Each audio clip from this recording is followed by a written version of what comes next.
Hello, my name is Allison Stansel, and this is my paper project, Lighting Design of The Legend of Sleepy Hollow.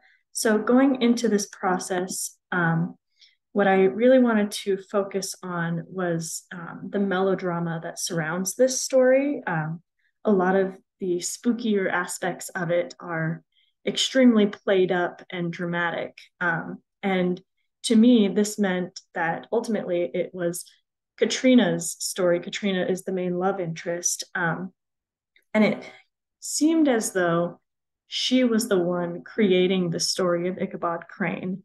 So I kind of wanted to play on those feminine aspects and that sort of womanhood that comes with storytelling and gossip. So a lot of my reference images, I wanted to lean into heavy pumpkin spice fall kind of colors and themes to kind of allude back to Katrina. So a lot of my research, the play takes place in Connecticut.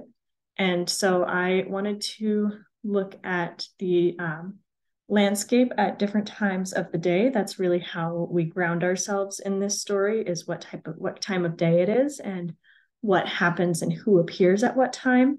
I also wanted to look at some traditional Dutch harvest festivals in my research because they brought back those bright colors and very fun elements that I think would really help play up the drama of the story. So a lot of my storytelling comes from color. Um, so from there, I got the set and model designed by Mike Baltzell. We had these moving trees that helped tell the story and the different locations. And it was my job as the lighting designer to help define what each of those locations is.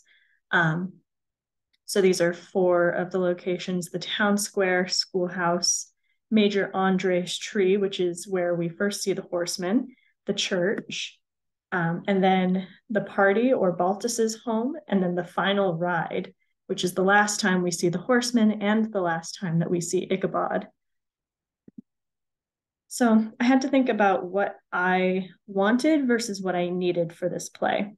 And the way that I like to do that in my process is sort of get a very loose outline of the things that I want, such as morning time, spooky horsemen, skeleton storytelling. And then I really like to break that down into what does it need? How can I achieve all of these things? And for that, it broke down mainly into the town square being my largest, most versatile system, and then having a couple of special lights to depict time or special areas for the schoolhouse and the church, and then really adding on to the time of day by using color on the cyc on the backdrop to help indicate what time it was. And then I chose to break that down into what I call a master color sheet, which is similar to a key, but I have all of my systems listed here and then what colors that I wanted to use for those systems.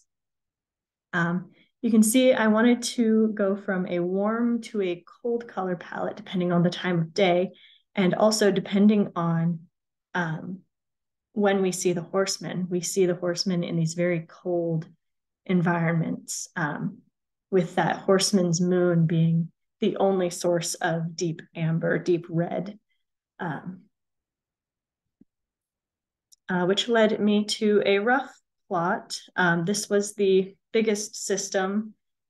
This is what covers most of my stage, with a general wash, which I would then add in those colored specials to help give that time of day, and the paperwork that is associated with that.